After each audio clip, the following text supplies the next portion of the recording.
Thousands of witnesses have claimed to see UFOs, and their accounts are often strikingly similar. You have a crash saucer, but also some crash bodies. You have government cover-up.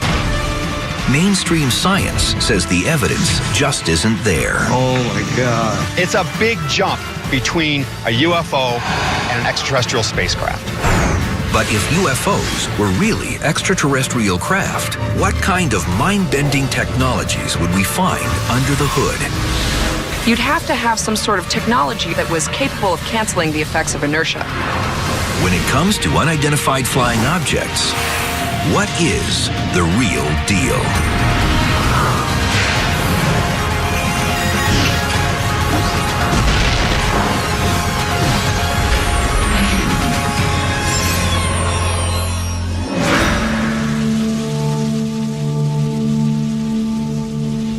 For millions of believers, it all began on June 24th, 1947. A businessman and pilot named Kenneth Arnold is flying solo near Mount Rainier, Washington. Suddenly, he sees a group of 9 aircraft moving at incredible speeds. They were highly reflective, and they were flying at supersonic speeds, in formation, changing course abruptly. The speeds were unattainable at the time. This was before the age of jets, and certainly supersonic jets.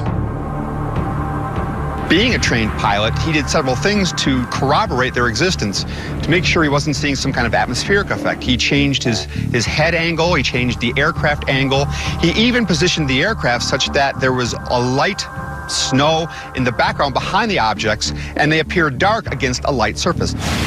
Before Arnold can maneuver closer, the objects are gone. It was basically unprecedented in modern times. No one had seen anything like this. In the days that follow, newspaper reporters misquote Arnold as he tries to make sense of the incident. In fact, he said it moved like saucers skipping on water. Now, of course, the reporter kind of messed that up in reporting it and said that they looked like saucers. The term flying saucer is born, and Arnold's encounter launches the modern UFO phenomenon. Weeks later, in the summer of 1947, perhaps the most famous incident involving an unidentified flying object is reported near Roswell, New Mexico. Roswell has become the poster child of the UFO phenomenon because it has all the necessary ingredients. You have a crash saucer, but also some crash bodies. You have government cover-up. There was some sort of cover-up. There was misinformation given out by the authorities. The original account put out by the Air Force at the time was that this was a flying saucer of alien origin, and then later very quickly was denied.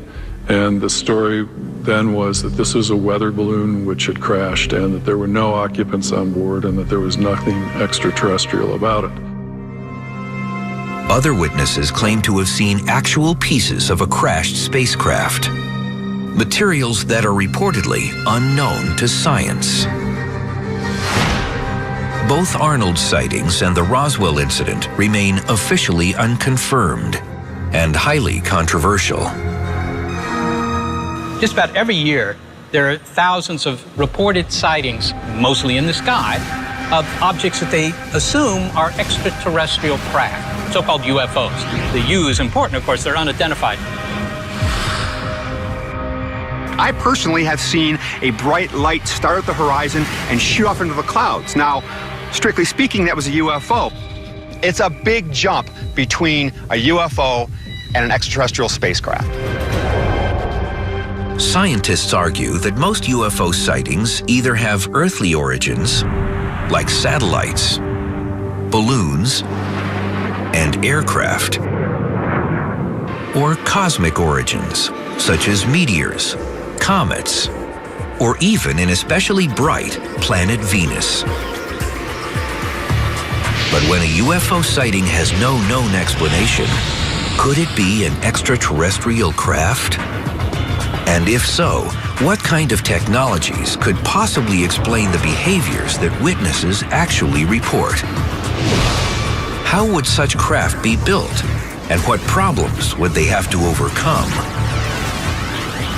A lot of the behavior of UFOs that people have reported are things that are beyond our current level of physics. Extreme rates of speed or extreme acceleration, extreme turn rates, things that just we're not capable of doing without extreme harm to a pilot or destroying a spacecraft.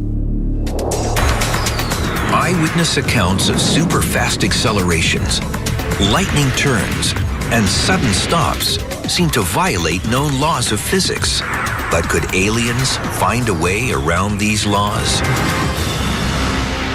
So what we have to keep in mind here is the principle of inertia. That principle, stated first by Isaac Newton, says that an object at rest or in motion tends to stay at rest or in motion unless acted on by an outside force. So to generate these kinds of crazy changes in inertia, you'd really have to act on that object with an immense amount of force. Following the same logic, a fighter pilot traveling near the speed of sound, attempting to make a 90-degree turn at the same speed, would experience something close to 300 Gs of force. The most that a human pilot wearing a pressure suit can manage without blacking out is around 10 Gs.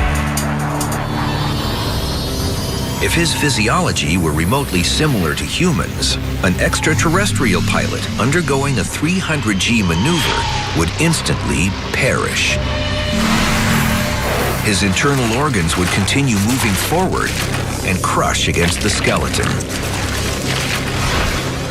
If they were similar to us, they'd probably have to have a way of injecting fluid, internal fluid, inside their bodies so that they dealt with this problem of their organs floating around inside. And if they were strapped in properly and cushioned properly, end up not having internal damage when they accelerated and decelerated. To effectively cancel the inertial effects on the craft itself, the pilots might switch on a technology that is beyond the reach of modern humans. So in order to cancel out the effects of a 300G turn and not be squished by that amount of force, you'd have to have some sort of technology or a device that was capable of canceling the effects of inertia. The device would have to manipulate the force of gravity, using a type of force field to counteract the gravitational forces that rule the entire universe. This device you could turn on if you wanted to, then turn it off if you wanted to, or maybe it would come on and off automatically. This is high technology that's out of sight. But if science can't yet explain how these craft could overcome the deadly problem of inertia, can it help explain their shapes? Particularly the most famous shape of all, the flying saucer. In the late 1950s, the U.S. Air Force tested the Avro car, but the design had poor stability and few aerodynamic advantages, proving that high speeds are unattainable for saucer craft in Earth's atmosphere. The delta wing, or wedge shape, is a far stronger candidate, a fact that is well known by modern military aircraft designers. In fact, the percentage of UFO sightings reporting a wedge-shaped craft have increased in recent decades, a trend that mirrors the emergence of swept-wing jets and even flying wing designs, like the B-2 stealth bomber. The shapes that people have reported over the years have changed, with the most recent ones being more wedge-shaped. So really, people's accounts tend to reflect the most advanced aircraft of the time. Beyond movement and shape, any attempt to explain the science of UFOs has to deal with the noise factor, or rather, the lack of noise. UFO reports consistently claim that the objects move without making any sound. Almost all of these sightings, it's a real rule, there's no noise, which you would expect to hear from any fast-moving craft in the Earth's atmosphere, you would hear. What actually happens is that you get what's called a sonic boom, and that's a special pressure wave that sweeps through the atmosphere along with the craft. So you're on the ground, and that huge sonic boom is a result of that pressure difference between the front of the aircraft and the back of the aircraft as it pushes through the atmosphere. Could an alien craft somehow cancel out the enormous pressure wave that supersonic flight generates? The answer could lie in the technology used in the latest generation of digital noise-canceling headphones. So there is such a thing as a sound canceling technology where you take a particular sound that you're interested in canceling and kind of broadcast the negative of that sound to cancel it out. Now, I'm not aware of any technology that's capable of doing that with shockwaves. Canceling out the ear-splitting, body-shaking effect of a sonic boom would certainly require some advanced engineering skills. And if there is silence, what about invisibility? Some reports claim that UFOs simply disappear into thin air. One promising human technology currently being researched might explain such phenomenon. There is a technology on the horizon which might change things visually, and that is a kind of light bending technology. As a class, they're called metamaterials. If you want to think about popular movies, think the invisibility cloak in the Harry Potter movies. Metamaterials use combinations of polymer substrates, gold, and copper to forcibly bend electromagnetic waves around an object. The light is guided around the object rather than being reflected or refracted. But advanced materials, stealth capability, and mind-bending maneuverability would all come to nothing if our visitors were unable to get to Earth in the first place. I'd say that the chances of another civilization making it here to visit us are pretty minuscule. But if they did make it, it would mean that they had solved a whole bunch of problems, including material science problems that we don't have answers to. So they'd have technology far beyond ours, perhaps even beyond what we've dreamt of at this point. But scientists can imagine several ingenious technologies that could bridge the seemingly unbridgeable distance between the stars, including one explosive propulsion source that's so apocalyptic we might see them coming light years away.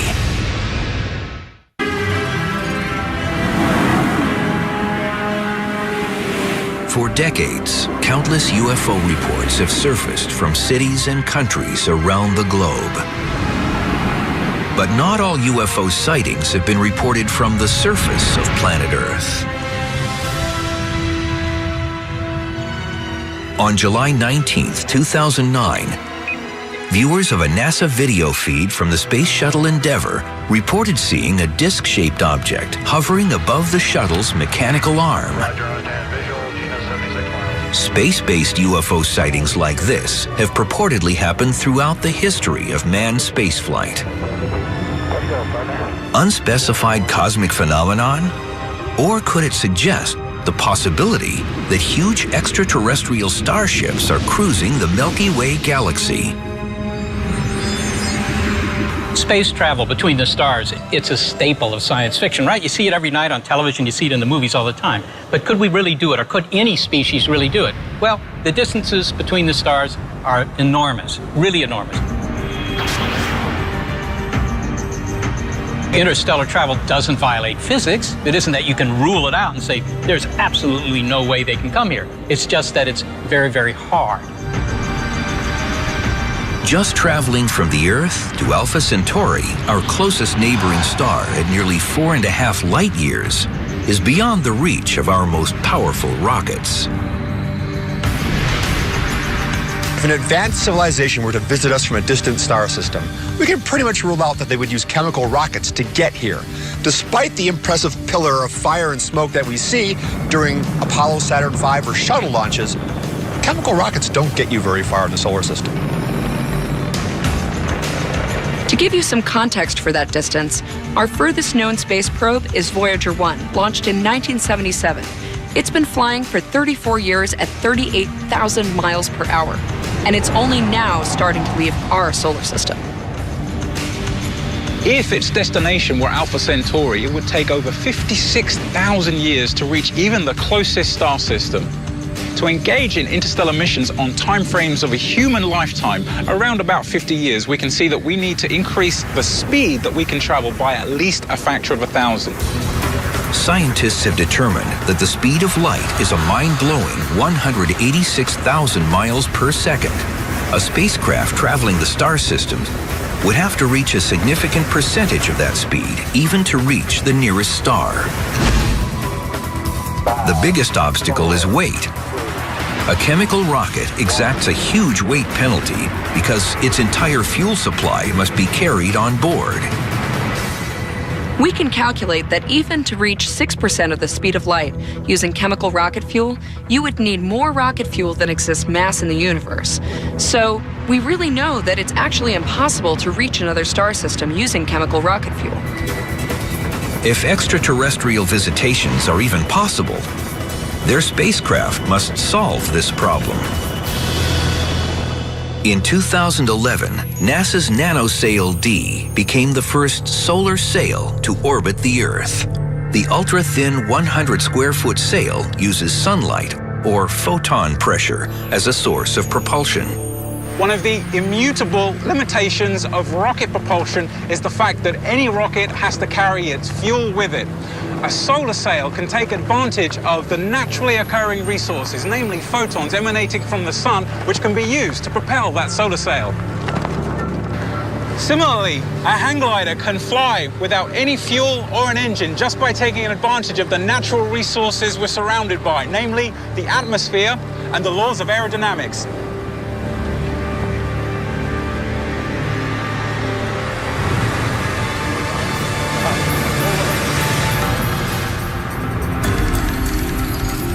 To achieve sufficient speeds to tow a spacecraft supporting life forms, the sail would have to be huge, up to hundreds of miles in diameter. And because the photon pressure from a star would decrease the further the sail traveled, some have envisioned a concentrated laser beam directing energy at the sail.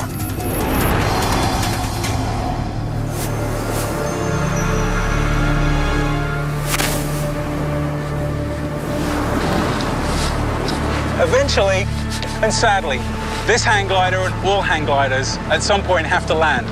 But a solar sail riding a beam of laser energy could conceivably travel to the stars. The max speed of a solar sail? About 10% the speed of light. Travel from Earth to Alpha Centauri using laser-generated photons? About 45 years. Currently, NASA and other space agencies have plans for launching more solar sails. But there are other, more powerful sources of propulsion in the universe. In the 1960s, a method of propulsion was proposed where a spacecraft would literally drop a series of explosive charges out the back, and the force of the explosions would push the spacecraft forward. The prototype was called the Orion drive, and there were actually a series of experiments done with conventional charges to show that it would work. The Orion drive, however, was proposed to use nuclear charges. In order to simulate an Orion-style propulsion system, Paul and Jim here are rigging up a demonstration where they're going to put a small chemical charge inside this barrel, and we're going to lift this off the ground 50, 60 feet in the air. We're going to actually calculate the energy released in this explosion and compare it to a nuclear charge you might find on an actual Orion spacecraft system. Our Orion spacecraft simulator is rigged and ready to go. We're going to light off the charges inside, blow the can up into the air, and compare that with the energy released from a typical nuclear explosion that would be used on an Orion-style drive.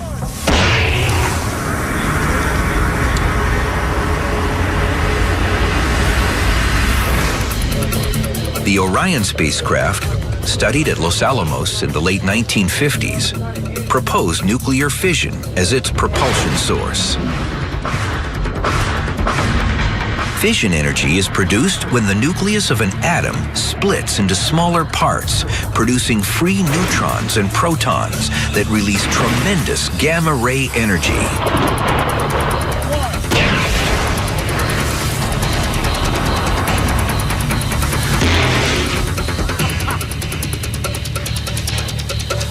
The explosive charge in this 35-pound barrel lofted at about 60 feet in the air.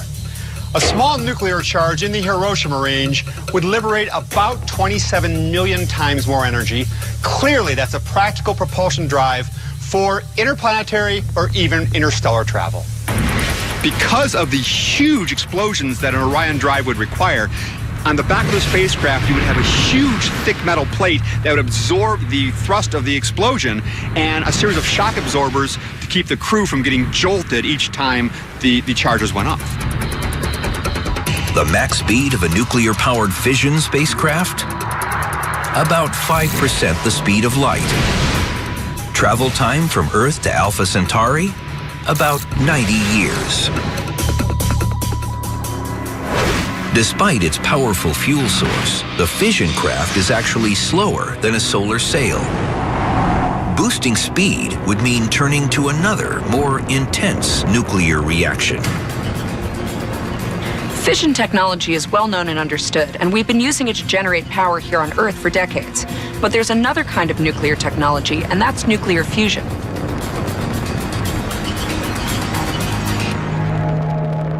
Fusion is the power source of the sun. In the core of our sun, the temperatures are so high, atoms are moving so fast that they slam into each other, creating new elements and liberating energy.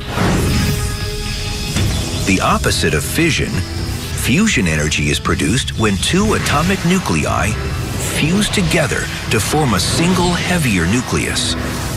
The result is a huge liberation of energy. A fusion-powered spacecraft was proposed in a 1970 study called Project Daedalus. Its mission called for a trip to Barnard's star, some 5.9 light-years distant. Instead of nuclear bombs, the fusion-powered craft creates the propulsion on board in a reaction chamber. The fuel pellets for the Daedalus-class starship consisted of pellets composed of a deuterium-helium-3 mix. These would have been ignited by what we call relativistic electron beams. These are extremely high-energy electrons that would have hit the deuterium-helium-3 pellets, caused them to fuse, and a huge amount of energy would be released. The Daedalus design called for 250 of these pellets to be released every second for over 2 years. The spacecraft would have weighed 55,000 tons, most of which would have been fuel. The weight penalty for such a spacecraft would be high, but an advanced civilization could eliminate the problem by mining the hydrogen fuel during its interstellar journey. Deuterium, or heavy hydrogen, exists in abundance on Earth, notably in seawater. But helium-3 is a much rarer isotope.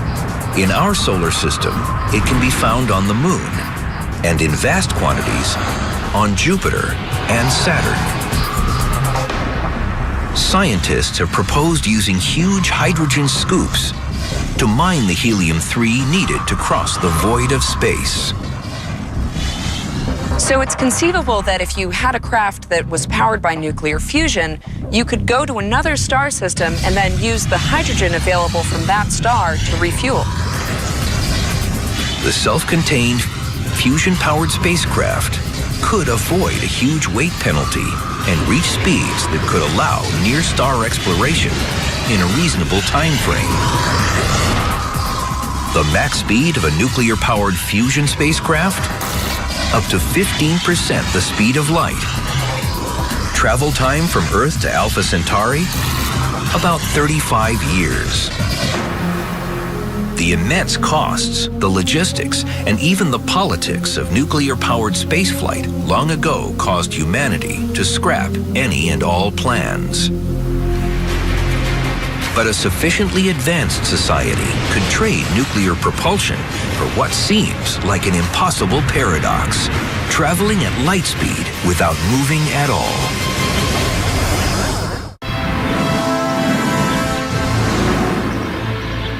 Can UFOs actually achieve the immense speeds required for interstellar travel?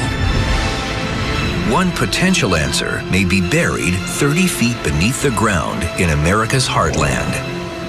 The Fermilab Tevatron Collider, outside Chicago, Illinois. Racing just below the speed of light, particles of protons and antiprotons are launched in opposing directions. They meet in a high-energy collision.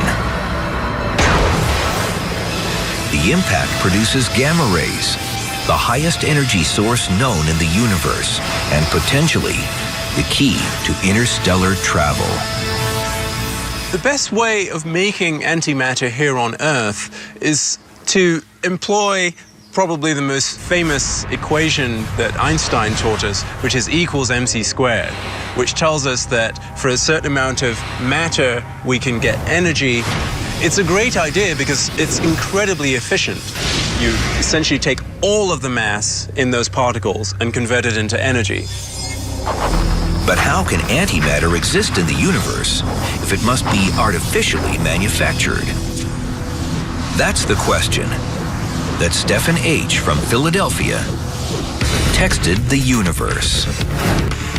Stephen, antimatter definitely exists, and when it meets up with normal matter, it explodes in a burst of electromagnetic radiation. Now, we can make small bits of antimatter in laboratories, but we can also collect antimatter from space. Some cosmic rays, which are charged, very energetic particles coming from space, actually consist of antimatter. Currently, the Super Collider is the only practical way to produce antimatter. And right now, it's created in very small quantities. If we could figure out a way to both create and store enough antimatter, we would have a storable fuel which, when mixed with ordinary matter, would liberate a huge amount of energy at a rate way beyond what either fission or fusion can do. Because we know antimatter exists, and we know antimatter can be created and stored, it is conceivable that an advanced civilization could create and harness the power of antimatter in sufficient quantities to create an antimatter rocket. An antimatter ship could achieve unbelievable velocities, cruising just below light speed, nearly matching the speed of a starbeam streaking across the galaxy. Travel time from Earth to Alpha Centauri, 4.5 light years distant, about 5 years. In human terms, the cost of creating enough antimatter particles to power such a starship would be astronomical. It might be affordable in alien currency, but an antimatter spacecraft like this comes at a high price. The gamma rays from antimatter propulsion are so dangerous, they could destroy the cell structure of any living beings aboard ship. This starship would have to include an advanced shielding mechanism to keep the crew alive. And at such high rates of speed, there are equally destructive threats in the universe. Space is pretty empty, but if you were moving close to the speed of light, you'd need an extremely effective shielding system that would allow you to be protected from interstellar dust particles that would all but annihilate a spacecraft traveling that fast. But if space debris is so dangerous, why not avoid it completely? The solution might be one familiar to Star Trek fans, namely a starship that could achieve light speed without even moving. In effect, one would create what is called a warp bubble, the name taken straight out of science fiction, and that would involve compressing a region of space-time in front of a spacecraft and expanding a region of space-time behind a spacecraft, while the spacecraft itself sat stationary inside this flat bubble. And one would effectively be riding a wave of space-time. A warp drive may seem like pure sci-fi fantasy. But in 1994, a well-respected young physicist named Miguel Alcubierre published a serious proposal outlining how to travel in a controllable space warp.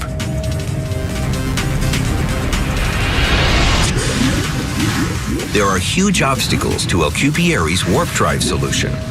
The biggest is called dark energy, a cosmic phenomenon recognized in 2011 when 3 scientists were awarded the Nobel Prize for proving its existence.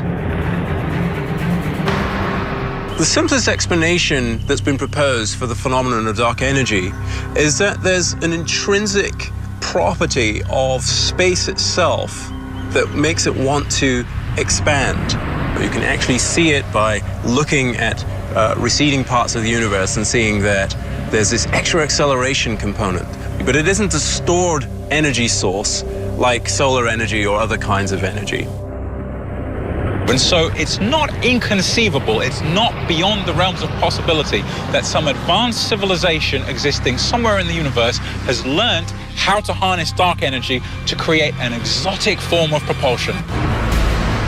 But there's another obstacle to a workable warp drive.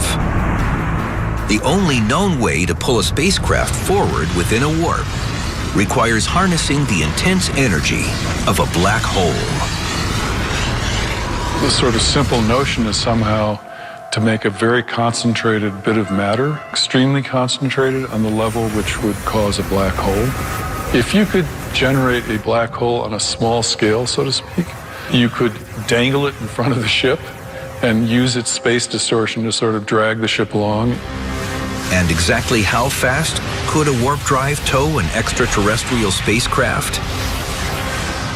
The clear implication of Alcubierre's work was that it should be possible, if you can make this design of a warp drive, to achieve speeds almost any multiple of the speed of light. Travel time from Earth to Alpha Centauri aboard a lightspeed craft powered by a space warp? About 4.5 years, or less, as long as everyone on board doesn't incinerate. One problem with the Alcubierre drive is within that warp bubble, temperatures would rise to far hotter than the core of our sun. That's hot. Just one more small problem to solve for the chance to reach planet Earth. But what if such an alien spacecraft were to arrive in Earth's atmosphere, riding in a warp bubble, towed by a black hole? It might not be the first mass witness UFO sighting, but it would certainly be the last.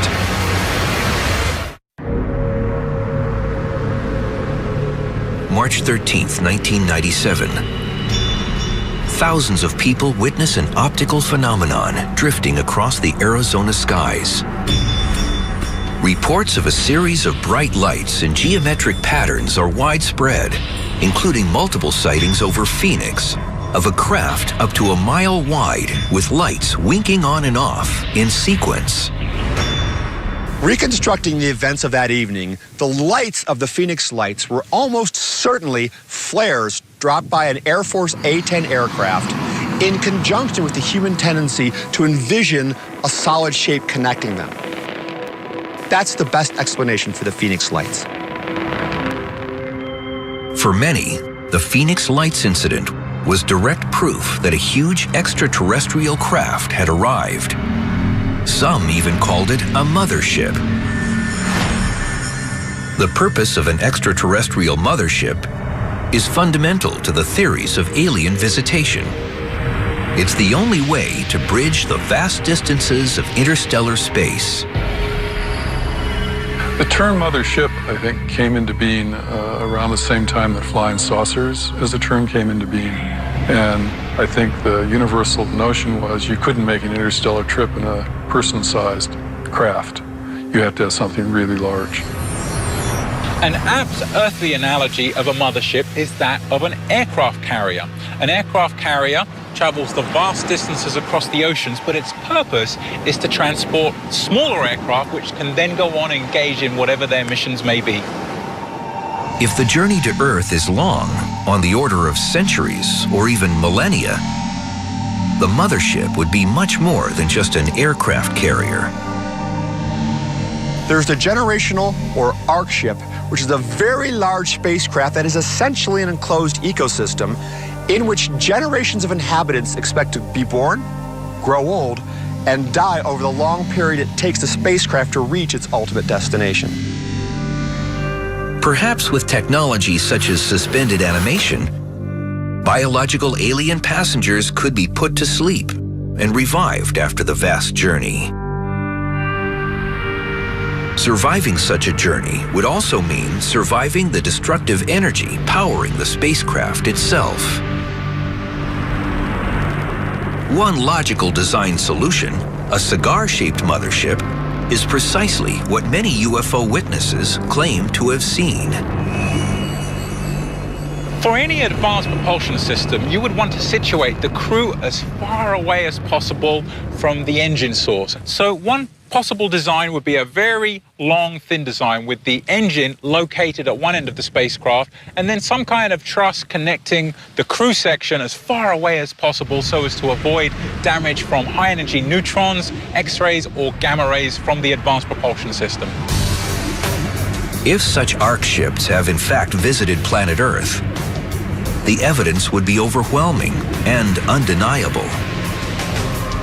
Something all these exotic and advanced propulsion technologies have in common is that they all radiate prodigious amounts of energy, and so we'd be able to see them like beacons on a lighthouse from sometimes light years away. A concentrated emission of X-rays, gamma rays, or subatomic particles would be suspicious because we don't see that in our environment locally under any normal circumstances. Beyond the obvious visual evidence, the physical effect of a mothership approaching so close to the Earth's surface could be a terrifying form of apocalypse.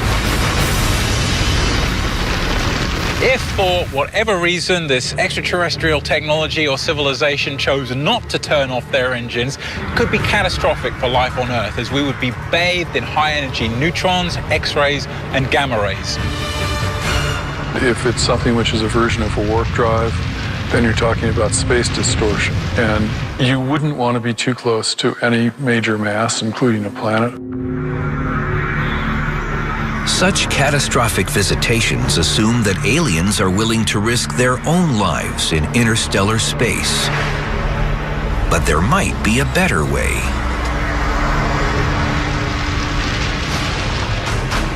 They could stay at home and explore the cosmos using a race of thinking machines.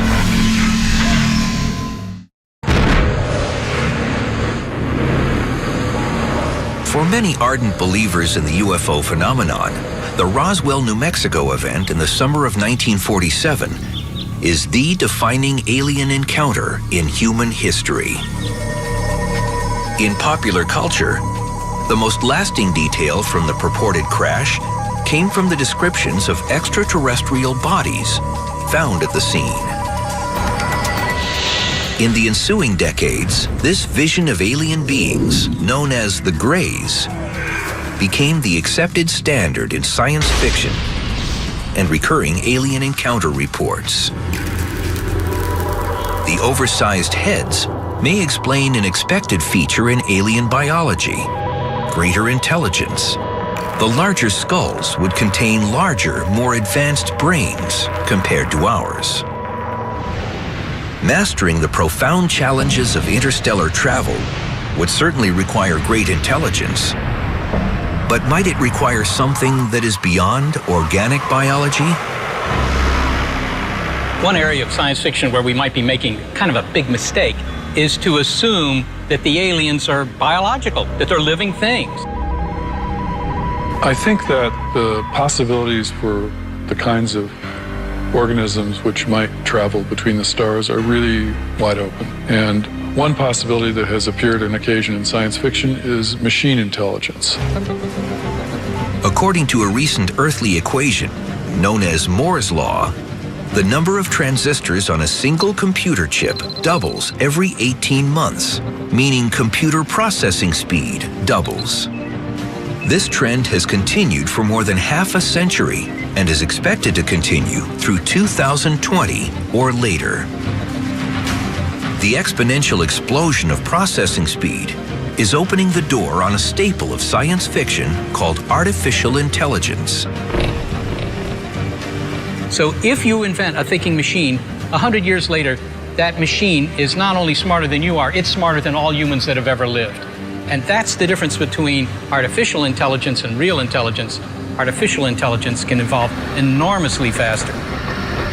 But I think the form of AI that we find most both menacing and promising is the kind of AI that could, in fact, do what our brains can do, can think the way we can think. At Stanford University's Artificial Intelligence Laboratory, The future of truly intelligent machines is rapidly approaching. There are a few things that make AI difficult. One is we don't really know yet how to make computers learn as effectively as humans can. It seems that our computers today just aren't as fast as we would like them to yet to simulate the learning processes that take place in the human brain. To demonstrate early-stage artificial intelligence, Stanford students designed a fighting robot, one that attempts to learn as it fights. Okay, so what it's doing now, it's trying to defend itself. So it's reacting to your motion. So depending on how you move your sword, the robot will adapt to your motion and to your behavior. How important a step on the road to true artificial intelligence are robots like this, Thorsten? So here we are using artificial intelligence methods, like learning methods, to adapt to the environment of the robot. But we are still not at a stage where the robot is really thinking. Today's computers are still far less intelligent than almost any human, but in the future, I think computers could eventually reach and maybe even surpass human intelligence. And if that's the case, imagine that each of us had a computer in our wallet, had a cell phone in our wallet that was as smart as Einstein or even smarter. How would civilization change, and what are the amazing things we could do then? Advanced as it is on Earth, the fencing robot is but a crude analogy for the type of machine intelligence that could pilot an interstellar spacecraft. The immense obstacles of space travel, including the sheer timescale and cosmic hazards, build a strong case that a race of intelligent machines will make first contact. But honestly, if interstellar travel really takes place, it seems sort of reasonable to not send the biological beings. I mean, they're fragile. They have finite lifetimes. Just as NASA sends robotic probes to explore the solar system in advance of human explorers, our first contact with an